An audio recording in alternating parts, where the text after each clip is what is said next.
समस्या हम हारगदि कोई मोबाइल फोन ताहौबा मांगौबा हुरानखिबसे कोई तत्तुना थोए अदुना कइदौगदगे हामदम दखोइना एटीएम की मोबाइल एप्स सिनारगदि कोइना मोबाइल मांगौबा ताहौबा हुरानखिबसे कोई अमोना थोरoi मरमदि कोइना ताहौरबा मोबाइल फोन अमसि कदाइदि लेरिगे कनाना पाइगे हाइबना चिंबा फोटो विथ लोकेशन से कोइना लौबा यारे ताहौरबा मोबाइल फोन से अमोना स्विच ऑफ तौबा यारोय अनौबा सिम हापसु यारोय द हाइबा सिगी अकुप्पा डेमोन्स्ट्रेशन से आई मैम द बुचरके एप्स सी हाइबा मोबाइल से इंस्टॉल तौरे एप्स ओपन तौरगे ओपन तौर मतुंगदा एप्लीकेशन सिदा कोइना सिक्योरिटी कॉन्टैक्ट नंबर नि खंग हापकनी हाइबा सिक्योरिटी कॉन्टैक्ट से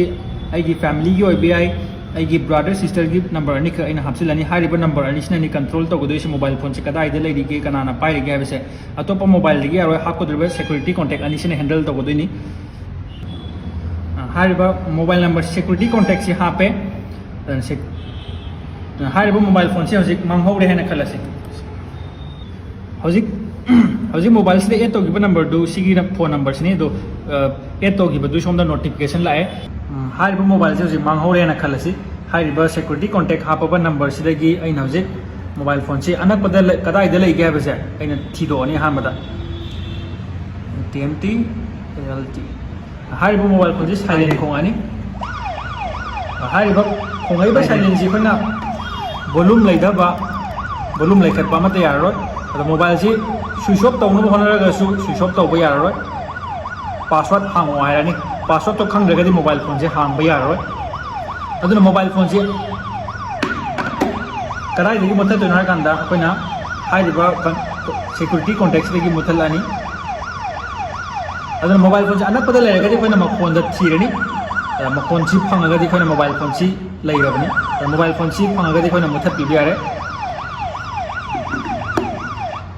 सिक्योरिटी कॉन्टैक्ट की मोबाइल फोन से मुथतखरनी सुमाइन तौदना मोबाइल फोन से खुदक मांगिबो ओरगदि खुदक थीबम खंगदबो ओरगदि मोबाइल फोन से ओनली थ्रू मैसेज दा कोइना मोबाइल फोन से थीबो यारे अदुगा अनिसुबदा मोबाइल फोन से अइना खुलेना खलसि खुलबो मोबाइल फोन से अइना पासवर्ड से हांगनबा अइना अहुमलक ट्राई तौरे अहुमलक ट्राई तौगी मतमदा मोबाइल फोन से अइंगोंद ओनसिले अदु अइना ट्राई तौरे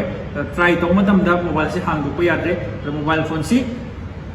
हांगबगी अइगी फोटो अमदि लोकेशन से हाइबा सिक्योरिटी कॉन्टैक्ट यारिबा मोबाइल फोन से मेसेज खुदक्ता लाए हाइबा मोबाइल फोन से हांगदो कांदा अखोइना सिक्योरिटी कॉन्टैक्ट से चंगागा अहानबदा लिंक अनि यावगनी अहानबा लिंक से अइगी फोटो से खुदक्ता कोइना उबा फंगनी अदुगा अनिसुबदा मखादा यारिबा लिंक सिना लोकेशन कदाइदनो हाइबदो कोइना खंगबा ngमनी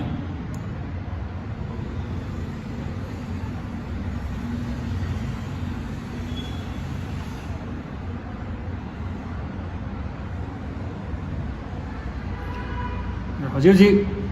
फमी मनाक लेरे लोकेशन से को मोबाइल फोन से कदाइद लेगे अनकद कोई थीब यारे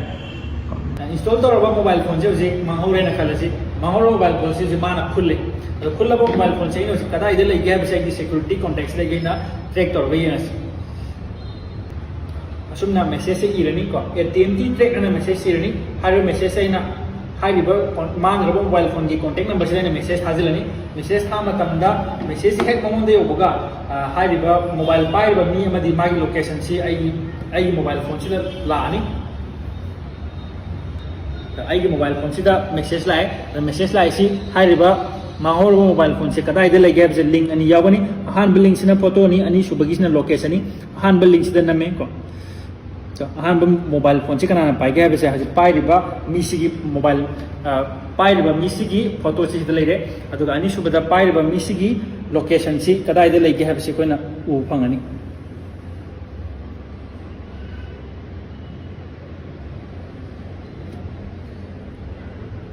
कानब फीचर वुमेन सेफ्टी अखोना नुपीसिना मतेंग चप मतमदा खुदोंग थीबा तारेना खलसी मतमदुदा अखोना फोन तौबा मेसेज थाबा यादरेन खलसी अदुबो हाइबा इंस्टॉल तौरबा मोबाइल से पाइरगा मोबाइल से पावर बटन से मंगारक्तंग हाइतरेको 1 2 3 4 5 सुमाइना मंगारना मतमदा हाइबा फ्रंट कैमरा से इमेज अमदी लोकेशन से मागी सिक्योरिटी कॉन्टैक्ट नंबर से इमरजेंसी ओइरे हाबसे अखोदा नोटिफिकेशन लानी ꯍꯥꯏꯔꯤꯕ ꯃꯣꯕꯥꯏꯜꯁꯤꯗ ꯑꯩꯈꯣꯏ ꯅꯣꯇꯤꯐꯤꯀꯦꯁꯟ ꯂꯥꯛꯑꯦ ꯍꯥꯏꯔꯤꯕ ꯃꯣꯕꯥꯏꯜ ꯅꯝꯕꯔꯁꯤ emergency ꯑꯣꯏꯔꯦ ꯍꯥꯏꯕꯁꯦ ꯑꯗꯨꯅ ꯍꯥꯏꯔꯤꯕ ꯃꯦꯁꯦꯖꯁꯤ ꯍꯥꯡꯗꯣꯛꯑꯅꯤ ꯑꯩꯈꯣꯏꯅ ꯅꯣꯇꯤꯐꯤꯀꯦꯁꯟꯁꯤ ꯍꯥꯡꯗꯣꯛꯑꯕ ꯃꯇꯝꯗ ꯍꯥꯏꯔꯤꯕ ꯑꯍꯥꯟꯕ ꯂꯤꯡꯁꯤꯗ ꯃꯤꯁꯤꯒꯤ ꯐꯣꯇꯣ ꯎꯕ ꯐꯪꯒꯅꯤ ꯑꯩꯈꯣꯏꯅ ꯐꯣꯇꯣꯁꯤ ꯎꯕ ꯐꯪꯉꯦ ꯃꯈꯥꯒꯤꯁꯤꯗ ꯑꯩꯈꯣꯏꯅ ꯂꯣꯀꯦꯁꯟꯁꯨ ꯌꯥꯎꯅ ꯎꯕ ꯐꯪꯒꯅꯤ ꯑꯁꯨꯝꯅ ꯍꯥꯏꯔꯤꯕ ꯑꯩꯈꯣꯏꯒꯤ ꯈꯨꯗꯣꯡꯊꯤꯕ ꯇꯥꯔꯕ ꯑꯁꯨꯝꯅ ꯑꯩꯈꯣꯏ ꯈꯨꯗꯣꯡꯊꯤꯕ ꯇꯥꯔꯕ ꯅꯨꯄꯤ ꯅꯠꯇ꯭ꯔꯒ ꯀꯅꯥꯒꯨꯝꯕ ꯑꯗꯨ ꯑꯩꯈꯣꯏꯅ ꯐꯣꯇꯣ ꯑꯃꯗꯤ ꯂꯣꯀꯦꯁꯟꯁꯤꯒꯤ ꯃꯇꯦꯡꯅ ꯑꯩꯈꯣꯏꯅ ꯇ꯭ꯔꯦꯛ ꯇꯧꯔꯒ ꯃꯇꯦꯡ ꯄꯥꯡꯕ ꯌꯥꯔꯦ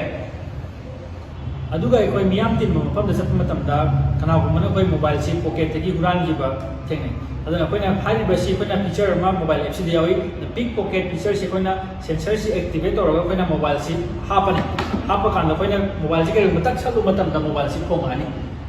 ꯃꯨꯊꯠꯀꯦ ꯍꯥꯏꯔꯒꯗꯤ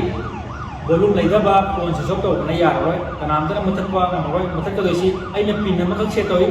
ꯍꯥꯏꯔꯤꯕ ꯄꯤꯟꯁꯤꯅ ꯑꯟꯂꯣꯛ ꯇꯧꯔꯀꯥꯟꯗ ꯁꯥꯏꯂꯦꯟꯁꯤ ꯑꯣꯐ ꯂꯩꯈ꯭ꯔꯅꯤ ꯍꯥꯏꯔꯤꯕ ꯄꯤꯟꯁꯤ ꯍꯥꯞꯄꯅꯤ